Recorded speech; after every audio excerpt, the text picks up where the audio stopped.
Yo, what's up na naman mga idol?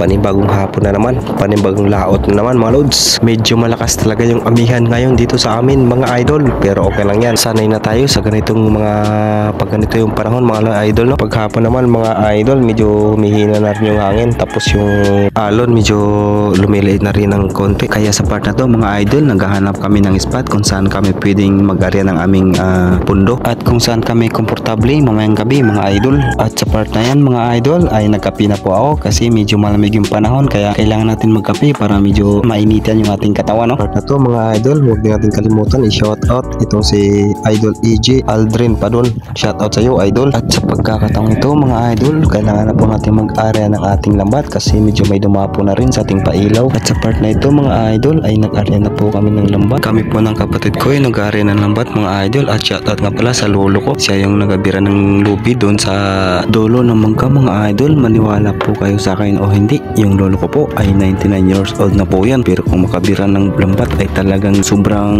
sigasig pa rin po. Napaka-agresibo pa rin yung lolo ko yan mga idol. Kaya po shout out sa mga kabataan dyan, dapat si lolo po ay inyo ring tularan. So ayun mga idol, sa part na po niyan ay naghihintay na lang po kami ng ilang minuto mga idol. At sa puntong ito po mga idol ay medyo lumakas-lakas na rin yung hangin mga idol, medyo lumakas na yung hanging amihan dito sa amin. At sa mga oras na ito mga idol ay medyo malamig na rin talaga yung panahon, kaya naka-jacket po ako. Kasama rin po namin si Papa na nagalaot mga idol, siya po yung kasama namin, kung baga siya yung boat captain sa bangka namin mga idol. Di talaga papatalo sa amin si Papa mga idol. Tignan naman pag siya yung nagabira ng lobid mga idol, mas malakas pa siya akin. Saka hindi ko napansin mga idol, mas nauna pa siyang nakapasampa sa akin ng bato. Ika nga ni Papa mga idol, pagdating daw sa ganitong hanap buhay ay talaga pong hindi po siya papatalo sa amin. Minsan nga po mga idol, naawa rin ako kay Papa kasi masyado na siyang matanda sa trabaho ito mga idol. Ayun mga idol, no? Panoorin nyo na lang yung ganap ngayong gabi. At salamat din po sa mga followers natin, sa ating mga viewers na patuloy pa rin sumusuporta. Yaan nyo mga